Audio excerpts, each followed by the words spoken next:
Hi friends, welcome back to my MS education class.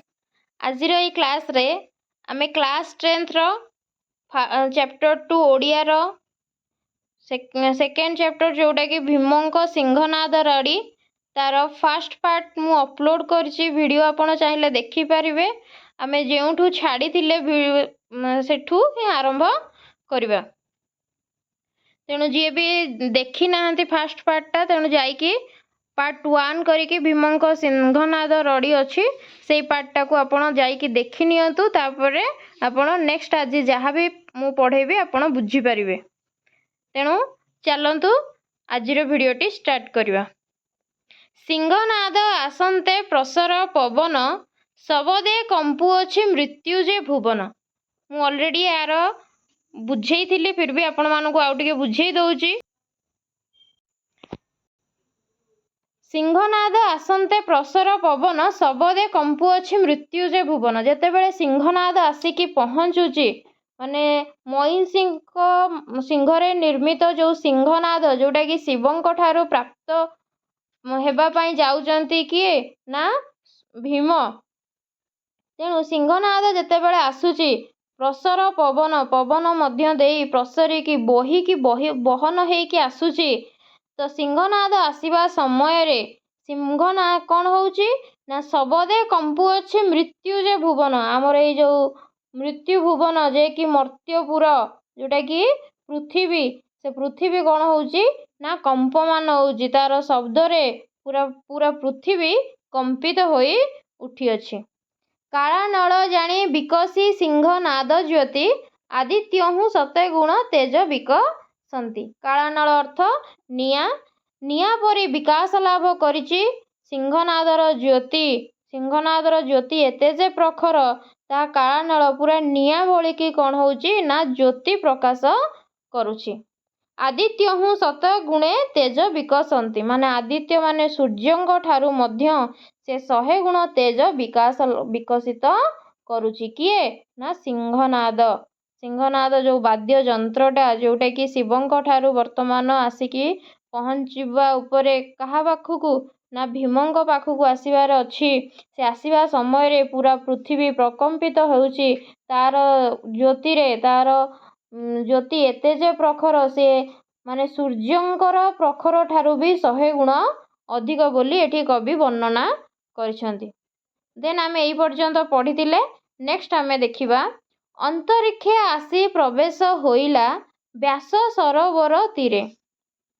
अंतरिक्षे अंतरिक्षे आसिकी माने आकाश मार्गरु आसी शिवंक प्रेरणा रे अनुप्राणित होई आकाश पथरे सिंहनाद आसी कोठी पहुँचवाकू जाउची ना व्यास सरोवर तीर रे पहुँचिकी आसिकी पहुँची जाइछि। व्यास सरोवर तीर को कहीं आसी ना व्यास सरोवर रे किए आत्मगोपन करिसंती ना कौन अति गर्वी। व्यास सरोवर रे किए आत्मगोपन करिसंती ना महामानी दुर्योधन। गर्वी दुर्योधन कौन करिछि ना निजर आत्मरक्षा करिबा पाई बोली से व्यास सरोवर रे निजकू लुचाई रखिछि। तेणु से व्यास सरोवर तीर रे आसिकी किए पहुँची ना आमर सिंहनाद आसिकी पहुँची। पांडव सुंदर भीम धइला ताहा करे करे अर्थ हाथ रे। पांडव सुंदर किए ना भीम। पांडव सुंदर भीम कौन करिसंती जेहेतु सीए तपस्या करुथिले स्मरण करुथिले भीम स्मरण करुथिले सेई सिंहनाद पाई शिवंकर सेई बर को मने पकाई शिवंकु स्मरण करुथिले। आउ से तांको तपस्यार फल बଳରେ तांकु कौन मिलिछि ना सिंहनाद शिव कहा पाखकू पठेइचंती ना भीमंक पाखकू पठेइचंती। आउ से सिंहनाद आसिकी पहुँची जाइछि व्यास सरोवर तीर रे। आउ ताकू हाथ रे किए धरुचंती ना पांडव सुंदर भीम। आरे आरे निशत किंपा होउ मान गोविंद करे धरी पांडव ताहा चुंबिला सिंहनाद। आरे आरे निशत निशत अर्थ कौन तो कौन ना निशत अर्थ हो गला बलहीन। बलहीन होई का पुरुष होई युद्ध क्षेत्रु निजकू निवृत्त करी ନିଜର ପ୍ରାଣକୁ ରକ୍ଷା କରିବା ପାଇଁ ତୁ କାହିଁକି ଲୁଚିକି ଅଛୁ? ତେଣୁ ତୁ କ'ଣ କର, ବାହାର। ଆରେ ଆରେ ନିଶତ କିମ୍ପା ହଉ ମାନ ଗୋବିନ୍ଦ। ତୁ କାହିଁକି ବଳହୀନ? ତୁ କ'ଣ ବଳହୀନ? ତୁ ବଳହୀନ ହୋଇକି କ'ଣ କରିଛୁ ନା ଲୁଚିକି ଅଛୁ। ତେଣୁ ତୁ ବ୍ୟାସ ସରୋବରରୁ ଜଲ୍ଦି ବାହାରିକି ଆସ। ତେଣୁ ବ୍ୟାସ ସରୋବରରୁ ବାହାରିବା ପାଇଁ ବୋଲି ଭୀମ କ'ଣ କରିଛନ୍ତି ନା ସେ ସିଂହନାଦକୁ ବଜାଇ ଅଛନ୍ତି। କରେ ଧରି ପାଣ୍ଡବ ତାହା ଚୁମ୍ବିଲା ସିଂହନାଦ। ଚୁମ୍ବିଲା ଅର୍ଥ ଚୁମ୍ବନ ଦେଲା। ଚୁମ୍ବନ ଦେଲେ କାହାକୁ ନା ସିଂହନାଦକୁ। ଯେତେବେଳେ ସେ ହାତରେ ଆସିକି ତାଙ୍କର ପହଞ୍ଚି ଯାଇଛି ସିଂହନାଦ, ଯିଏକି ତାଙ୍କର ଯୁଦ୍ଧରେ ଜିତିବାର ଗୋଟେ ଆଶ୍ରା। ତେଣୁ ସେଇ ସିଂହନାଦକୁ ହାତରେ ଧରି ତାକୁ ଓଠରେ ଲଗାଇଛନ୍ତି କିଏ ନା ଭୀମ। ପାଣ୍ଡବ ସୁନ୍ଦର ଭୀମ ସେଇ ସିଂହନାଦକୁ ଚୁମ୍ବନ ଦେଇଛନ୍ତି। ଦେନ୍ ତାପରେ କ'ଣ କବି ଲେଖିଛନ୍ତି ନା ଆକ୍ରେଷିଣ ସିଂହନାଦ ଭୀମସେନ ଗାଢ଼େ କଲେ ବାଦ୍ୟ ମହିମଣ୍ଡଳ କମ୍ପିଲା ପ୍ରଥମ ଶବଦ। ତାକୁ ଚୁମ୍ବନ ଦେଇ ତାପରେ ଆକ୍ରେଷିଣ ହୋଇ, ତେଣୁ ଆକର୍ଷଣ କରି, ଆକ୍ରେଷିଣ ଅର୍ଥ ଆକର୍ଷଣ କରି ବା ତାକୁ ଭିଡ଼ିକି ଧରିକି କ'ଣ କରୁଛନ୍ତି ନା ସିଂହନାଦ ଭୀମସେନ ଗାଢ଼ କଲେ ବାଦ୍ୟ। ତାକୁ କ'ଣ କରୁଛନ୍ତି ବଜାଇଛନ୍ତି। ପ୍ରଥମ ଶବ୍ଦରେ କ'ଣ ହେଉଛି ନା ମହିମଣ୍ଡଳ କମ୍ପି ଉଠିଲା। ମହିମଣ୍ଡଳ ଅର୍ଥ ଏଇ ପୃଥିବୀ, ଏଇ ବସୁନ୍ଧରା, ଏଇ ଧରିତ୍ରୀ କ'ଣ ହେଇଛି ନା କମ୍ପମାନ ହୋଇ ଉଠିଛି, କମ୍ପି ଉଠିଲା, ଥରି ଉଠିଲା। ତେଣୁ ପ୍ରଥମ ଶବ୍ଦର ବାଦ୍ୟରେ, ପ୍ରଥମ ଶବ୍ଦର ଶକ୍ତିରେ କ'ଣ ହେଇଛି ନା ସମ୍ପୂର୍ଣ୍ଣ ପୃଥିବୀ କମ୍ପମାନ ହୋଇ ଉଠିଛି। ଏଠି କେତେ ସୁନ୍ଦର ଭାବରେ କବି ଏଇ କଥାକୁ ବର୍ଣ୍ଣନା କରୁଛନ୍ତି। କାହା ସହିତ ତୁଳନା କରିଛନ୍ତି ଦେଖନ୍ତୁ ନା ନଳିନୀ ପତ୍ରରେ ଯେହ୍ନେ ପଡ଼ନ୍ତେଣ ପାଣି ପୃଥିବୀ ଦଲ ଦଲିତ କମ୍ପଇ ମେଦିନୀ। ନଳିନୀ ହେଉଛି କିଏ ନା ପଦ୍ମପତ୍ର।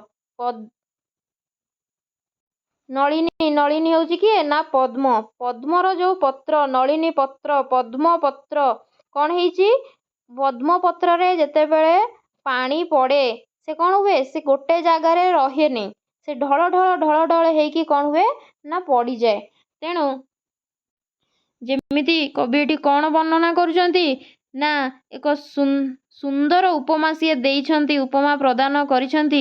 ଯେମିତି ପଦ୍ମପତ୍ରରେ ପାଣି ରହିଥିଲା ବେଳେ ତାହା ଯେପରି ଅସ୍ଥିର ଆଉ ଢଳ ହୋଇଥାଏ, ଠିକ୍ ସେହିପରି ଭୀମସେନଙ୍କ ଦ୍ୱାରା ପ୍ରଥମ ସିଂହନାଦ ଶବ୍ଦରେ ପୃଥିବୀ ଥରହର ହୋଇ ଉଠିଲା। ଭୀମଙ୍କ ପ୍ରଥମ ସିଂହନାଦ ଶବ୍ଦ ଶୁଣି ନିରାପଦ ସ୍ଥାନରେ ଆଶ୍ରୟ ନେଇଥିବା ସେଇ ଦୁର୍ଯ୍ୟୋଧନ ମହାମାନି ଅତିଗର୍ବୀ ଦୁର୍ଯ୍ୟୋଧନ ସଙ୍ଗେ ସଙ୍ଗେ ଚେଇଁ ଉଠିଲା। ତେଣୁ ପୃଥିବୀ ଦଲଦଲିତ କମ୍ପଇ ମେଦିନୀ। ତେଣୁ ଦଲଦଲିତ ହୋଇକି ମାନେ ଥରହର ହୋଇକି ମାନେ କମ୍ପମାନ ହୋଇକି ପୃଥିବୀ କ'ଣ ହେଇଛି ନା ଥରହର ହେଇଛି। କାହା ଶବ୍ଦରେ ନା ଏଇ ସିଂହନାଦ, ଏଇ ଯେଉଁ ସିଂହନାଦର ରଡ଼ିରେ ପୁରା ପୃଥିବୀ କ'ଣ ହେଇଛି ନା କମ୍ପମାନ ହେଇଛି। ଏଇ ଯେଉଁ ମଇଁଷି ସିଂହରେ ନିର୍ମିତ ଏଇ ବାଦ୍ୟ ପୁରା ପୃଥିବୀକୁ କ'ଣ କରିଛି ନା କମ୍ପିତ କରି ଦେଇଛି। ଦେନ୍ ଆମେ ଦେଖିବା ସଞ୍ଚା ଛାଡ଼ି କରି ଯେ ବୁଲଇ ମନ୍ଦର ମାନ ଗୋବିନ୍ଦ ନିନ୍ଦ୍ରା ଭାଞ୍ଜି ଉଠି ବସିଲା ଧାତିକାର। ସଞ୍ଚା ଛାଡ଼ି କରି ଯେ ବୁଲଇ ମନ୍ଦର। ତେଣୁ ସଞ୍ଚା ଛାଡ଼ି କରି ଯେ ବୁଲଇ ମନ୍ଦର।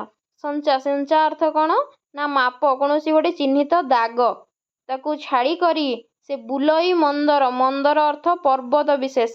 କୌଣସି ଏକ ପର୍ବତର ନାମକୁ କହୁଛନ୍ତି ଏଠି ମନ୍ଦର। ମନ୍ଦର ଅର୍ଥ କୌଣସି ପର୍ବତ ବିଶେଷକୁ ବୁଝାଉଅଛି। ମାନ ଗୋବିନ୍ଦ ନିନ୍ଦ୍ରା ଭାଞ୍ଜି ଉଠି ବସିଲା ଧାତିକାର। ଧାତିକାର ଅର୍ଥ ଅତି ଶୀଘ୍ର। ଯେତେବେଳେ କ'ଣ ହେଇଛି ନା ସିଂହନାଦ ରଡ଼ି ସେ ଶୁଣିଛି, ତା ନିଦ୍ରା ଭାଙ୍ଗି ଯାଇଛି। ନିଦ୍ରା ତ୍ୟାଗ କରିକି ସେ କ'ଣ ହେଇଛି ପୁରା ଅତି ଶୀଘ୍ର ମାନଗୋବିନ୍ଦ ମହାମାନି ଦୁର୍ଯ୍ୟୋଧନ ଉଠିକି ବସିଛି। କୁଣ ଆରକେ ରଡ଼ିଏ ଦିଲା ବୀର ଭୀମ 6,00,000 ଯୋଜନେ ଆକାଶେ କମ୍ପିଲା ବୀର ଯମ। ଇଏ ତ ପ୍ରଥମ ଶବ୍ଦରେ ପୁରା ପୃଥିବୀ କମ୍ପିତ ହୋଇ ଉଠିଲା। ପୁଣି ଆଉ ଗୋଟେ ରଡ଼ି ଭୀମ ଦେଇଛନ୍ତି। ଦ୍ୱିତୀୟ ରଡ଼ିରେ କ'ଣ ହୋଇଛି? ଯୋଜନେ ଆକାଶେ କମ୍ପିଲା ବିରଜମ। ମାନେ 6 ଲକ୍ଷ ଯୋଜନେ ଅର୍ଥ 6 ଲକ୍ଷ ଯୋଜନ। ଗୋଟେ ଯୋଜନ ହେଉଛି କେତେ? ନା 4 କୋଶ ବା 8 ମାଇଲ, ଯୋଉଟାକି କୁହାଯାଏ। 4 କୋଶ ଆମେ କହିପାରିବା କିମ୍ବା 8 ମାଇଲ ବୋଲି କହିପାରିବା। ତାକୁ ଆମେ ଗୋଟେ ଯୋଜନ ହିସାବରେ ନିଅନ୍ତି। ତେଣୁ 6 ଲକ୍ଷ ଯୋଜନ ପର୍ଯ୍ୟନ୍ତ ତାର ଶବ୍ଦ, ସେ ଯୋଉ ସେକେଣ୍ଡରେ ଯୋଉ ଦ୍ୱିତୀୟରେ ଯୋଉ ସିଂହନାଦ ରଡ଼ି ଭୀମ ଦେଇଛନ୍ତି, ସେଇ ସିଂହନାଦ ରଡ଼ିରେ, ସେଇ ଦ୍ୱିତୀୟ ସିଂହନାଦ ରଡ଼ିରେ ପୁରା, ତେଣୁ ଦ୍ୱିତୀୟ ସିଂହନାଦ ରଡ଼ିରେ କ'ଣ ହେଇଛି? ନା ପୁରା 6 ଲକ୍ଷ ଯୋଜନ ପର୍ଯ୍ୟନ୍ତ ଆକାଶ କମ୍ପି ଉଠିଛି। ଦେନ୍ ତାପରେ କବି କ'ଣ ଲେଖିଛନ୍ତି? ନା ପାତାଳେ ଅନନ୍ତ ନାଗର କମ୍ପିଲାକ ଫେରୁ, ନବଦ୍ୱୀପ ଶପଥ ସାଗର କମ୍ପିଲା ଟଳମଳ ହୋଇଲାକ ମେରୁ। ପାତାଳେ ମାନେ ପାତାଳପୁରରେ। ପାତାଳପୁରରେ କିଏ ଅଛି? ନା ଅନନ୍ତ ନାଗ। ଯୋଉ ଅନନ୍ତ ନାଗର କମ୍ପିଲା ଫେରୁ, ଫେରୁ ଅର୍ଥ ଫଣା। ଯୋଉ ନାଗରାଜଙ୍କର ଯୋଉ ଫଣା ଅଛି, ସେଇ ଫଣା କ'ଣ ହେଇଛି? ନା କମ୍ପମାନ ହେଇଛି। କୋଉଠି ଅଛନ୍ତି ନାଗ? ମାନେ ଆମ ଅନନ୍ତ ନାଗ କୋଉଠି ଅଛନ୍ତି? ନା ପାତାଳପୁରରେ ଅଛନ୍ତି। ତେଣୁ ପାତାଳପୁରବାସୀ ଅନନ୍ତ ନାଗଙ୍କର ଫଣା କ'ଣ ହେଇଛି? କମ୍ପମାନ ହେଇଛି। କୋଉ ରଡ଼ିରେ? ନା ସେଇ ଦ୍ୱିତୀୟରେ ଯୋଉ ସିଂହନାଦ ରଡ଼ି ହେଇଛି, ସେଇ ସିଂହନାଦ ରଡ଼ିରେ 6 ଲକ୍ଷ ଯୋଜନ ପର୍ଯ୍ୟନ୍ତ ତ ଶୁଭିଛି। ଆଉ କ'ଣ ହେଇଛି? ନା ପାତାଳପୁରରେ ଅନନ୍ତ ନାଗଙ୍କର ସେଇ ଫଣା କମ୍ପମାନ ହୋଇଛି ବା କମ୍ପିତ ହୋଇଛି। ନବଦ୍ୱୀପ ଶପଥ ସାଗର କମ୍ପିଲା ଟଳମଳ ହୋଇଲାକ ମେରୁ। ନବଦ୍ୱୀପ କ'ଣ କେତେ? ନବଦ୍ୱୀପ ମଧ୍ୟ କମ୍ପମାନ ହୋଇ ଉଠିଛି। ନବଦ୍ୱୀପ କ'ଣ? ଦ୍ୱୀପ ଆମେ ଜାଣିଛେ, ମାନେ ଯୋଉ ସ୍ଥଳଭାଗର ଚାରିପଟେ ଜଳ ଥାଏ, ସେଇ ସ୍ଥଳଭାଗକୁ ଆମେ ଦ୍ୱୀପ ବୋଲି କହିଥାନ୍ତି। ଯାହାର ଚତୁର୍ଦିଗରେ ଜଳ ଥାଏ ତାକୁ ଦ୍ୱୀପ କୁହାଯାଏ। ମଝିରେ ସ୍ଥଳଭାଗ ଥିବ, ଚତୁର୍ଦିଗରେ କ'ଣ ଥିବ? ନା ପାଣି ଥିବ ବା ଜଳ ଥିବ, ତାହେଲେ ତାକୁ ଆମେ ଦ୍ୱୀପ ବୋଲି ଆଖ୍ୟା କରିଥାନ୍ତି। ତେଣୁ ନବଦ୍ୱୀପ, ତେଣୁ 9ଟି ଦ୍ୱୀପର ନାମ କ'ଣ ଏଠି? ତେଣୁ 9ଟି ଦ୍ୱୀପ କିଏ? ନା ଇନ୍ଦ୍ରଦ୍ୱୀପ, ନାଗଦ୍ୱୀପ, ସୌମ୍ୟଦ୍ୱୀପ, ଗନ୍ଧର୍ବ-ଦ୍ୱୀପ, ବରୁଣ-ଦ୍ୱୀପ, କେଶରୁମାନ-ଦ୍ୱୀପ, ଗଭସ୍ତିମାନ-ଦ୍ୱୀପ, ତାମ୍ରପର୍ଣ୍ଣ-ଦ୍ୱୀପ, କୁମାରିକା-ଦ୍ୱୀପ। ଏମିତି 9ଟି ଦ୍ୱୀପ ମଧ୍ୟ କ'ଣ ହେଇଛି? ନା ପ୍ରକମ୍ପିତ ହୋଇଛି, କମ୍ପମାନ ହୋଇ ଉଠିଛି। ଆଉ କିଏ କମ୍ପମାନ ହୋଇ ଉଠିଛି? ନା ଶପଥ ସାଗର, ମାନେ 7ଟି ସାଗର, ଯିଏକି ଦଧି, ଦୁଗ୍ଧ, ଘୃତ, ଲବଣ, ଲକ୍ଷୁ ଆଉ ସୁରା ଜଳ। ତେଣୁ ଏଇଭଳି ଶପଥ ସାଗର ଏବଂ ନବଦ୍ୱୀପ କ'ଣ ହୋଇଛି? ନା କମ୍ପମାନ ହୋଇ ଉଠିଛି।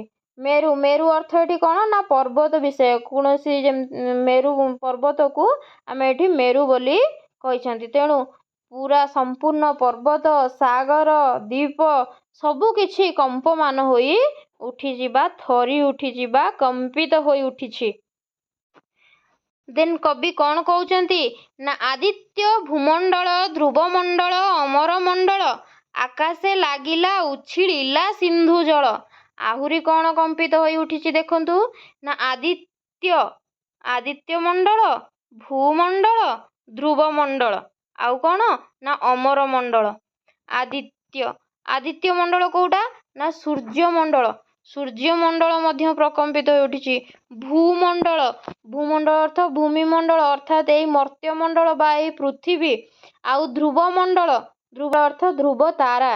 ଅମରମଣ୍ଡଳ, ଅମରମଣ୍ଡଳ ଅର୍ଥ ଯୋଉଠି ମାନେ ଅମର ଲୋକମାନେ ବାସ କରନ୍ତି, ଯୋଉମାନେ ମରନ୍ତି ନାହିଁ, ଯେମିତିକି ଆମର ଦେବତାମାନେ ଯୋଉଠି ବାସ କରନ୍ତି, ମାନେ ସ୍ୱର୍ଗମଣ୍ଡଳ।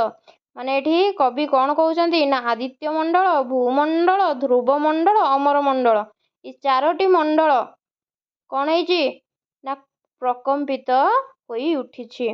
ମାନେ ସୂର୍ଯ୍ୟମଣ୍ଡଳ, ମର୍ତ୍ତ୍ୟମଣ୍ଡଳ, ଧ୍ରୁବତାରା, ଆଉ କ'ଣ? ନା ସ୍ୱର୍ଗମଣ୍ଡଳ। ପୁରା 4 ମଣ୍ଡଳ କ'ଣ ହେଇଛି? ନା ପ୍ରକମ୍ପିତ ହୋଇ ଉଠିଛି। ଆକାଶେ ଲାଗିଲା ଉଛୁଳିଲା ସିନ୍ଧୁ ଜଳ। ସିନ୍ଧୁ ଜଳ ଯେମିତି ଉଛୁଳିକି ଆକାଶରେ ଲାଗିଲା ଭଳି ଜଣାପଡ଼ୁଛି। ମାନେ ଏଠି କବିଙ୍କର ତୁଳନା, ଯେହେତୁ କବିତା ଲେଖା ହେଇଛି,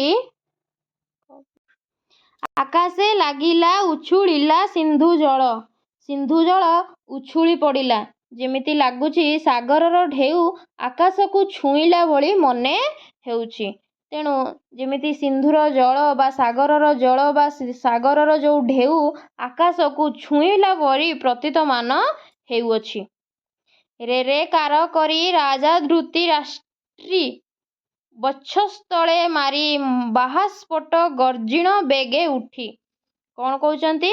ରେ ରେ କାର କରି ରାଜା ଧୃତରାଷ୍ଟ୍ରୀ ବକ୍ଷସ୍ଥଳେ ମାରି ବାହାସ୍ଫୋଟ ଗର୍ଜିଣେ ବେଗେ ଉଠି।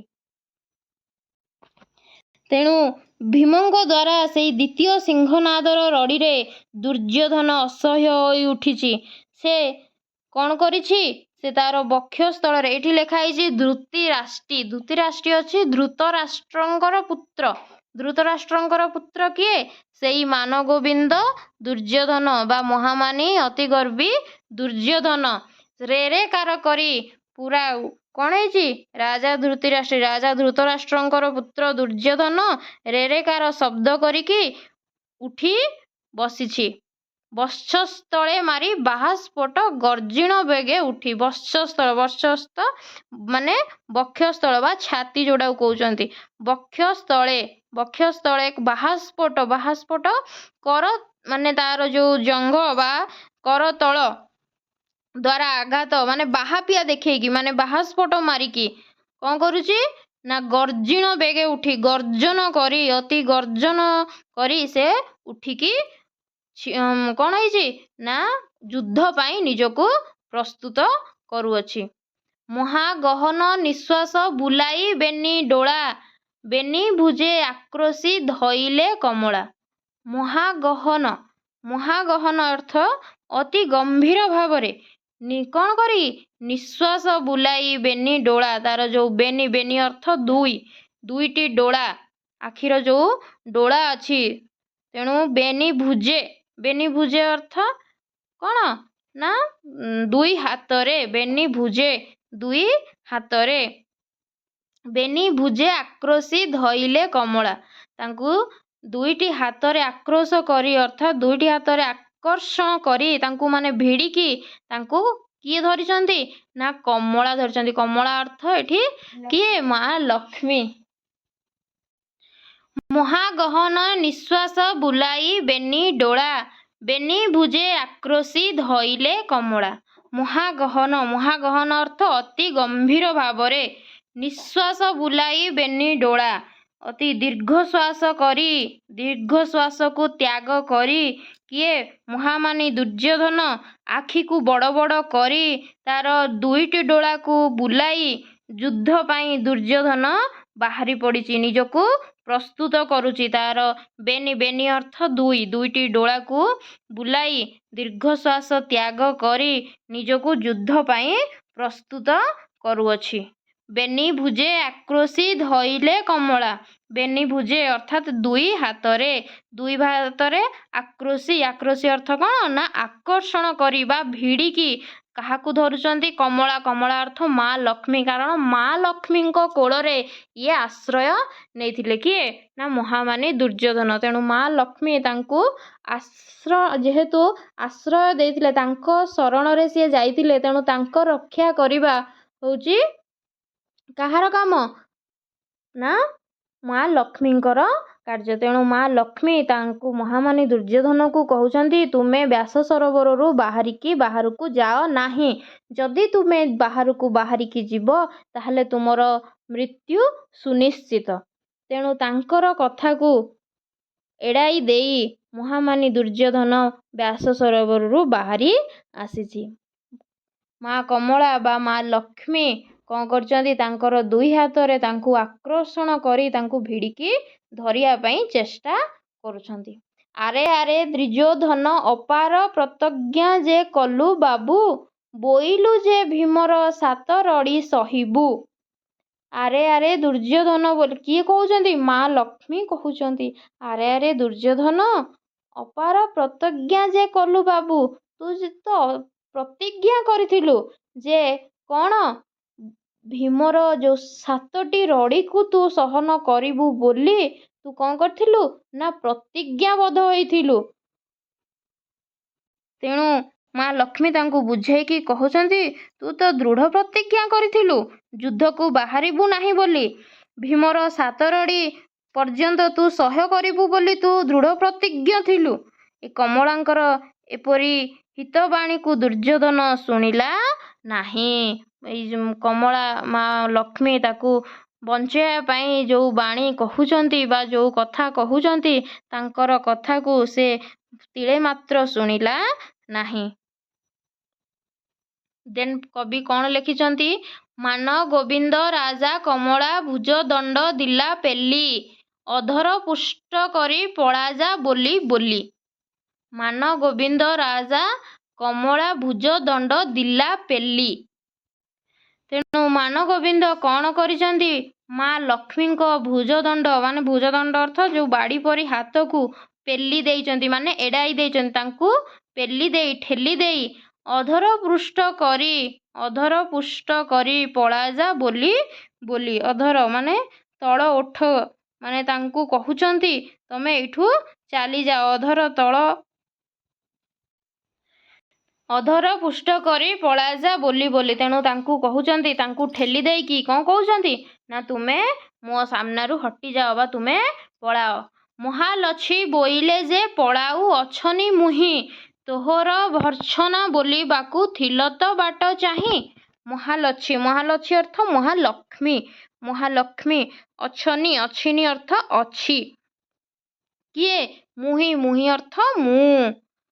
କ'ଣ ମାନେ ମହାଲକ୍ଷ୍ମୀ ବୋଇଲେ ଯେ ପଳାଉ ଅଛିନି ମୁହିଁ। ମୁଁ କ'ଣ ହେଉଛି ପଳାଉ ଅଛି। ତୋହର ଭର୍ଚ୍ଛନା ବୋଲିବାକୁ ଥିଲଟ ବାଟ ଚାହିଁ। ଭର୍ଚ୍ଛନା ଭର୍ଚ୍ଛନା ଅର୍ଥ ମାନେ ତାଙ୍କର ଗାଳି। ମାନେ ଯେତେବେଳେ କିଏ ମହାମାନି ଦୁର୍ଯ୍ୟୋଧନ କ'ଣ କରୁଛନ୍ତି ମାନେ ମହାଲକ୍ଷ୍ମୀଙ୍କୁ କ'ଣ କରୁଛନ୍ତି ଭର୍ଚ୍ଛନା କରୁଛନ୍ତି ମାନେ ଗାଳି ଦେଉଛନ୍ତି। ତେଣୁ ମହାଲକ୍ଷ୍ମୀ କ'ଣ କହୁଛନ୍ତି ନା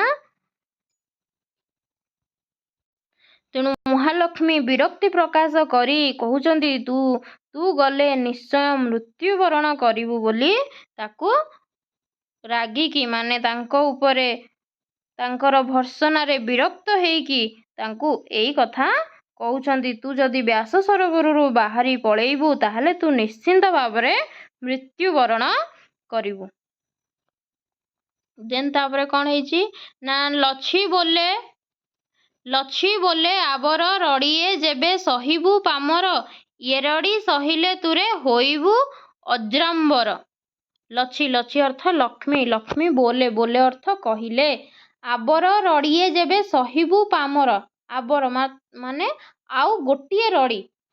ଆଉ ଯେହେତୁ ସେ 3ଟି ରଡ଼ି କରିଥିଲେ 2ଟି ରଡ଼ିର ମାନେ 2ଟି ରଡ଼ି ପରେ ଯେତେବେଳେ ତୃତୀୟ ରଡ଼ି କରିବା ପାଇଁ ଯାଉଛନ୍ତି ତେଣୁ ମହାଲକ୍ଷ୍ମୀ ସେତିକି ବେଳେ କହୁଛନ୍ତି ତୁ ଯଦି ଆଉ ଗୋଟିଏ ରଡ଼ି ସହନ କରି ନବୁ ତାହେଲେ ହେ ପାମର ପାମର ଅର୍ଥ ହେ ଅଧମ ତୁ କ'ଣ ହେଇଯିବୁ ଅଜ୍ରାମ୍ବର ହେଇଯିବୁ। ମାନେ ଆଜୀବନ ତୁ କ'ଣ ହେଇଯିବୁ ନା ଅମର ହେଇଯିବୁ। ତୁ ଚିରଞ୍ଜୀବୀ ହେଇଯିବୁ।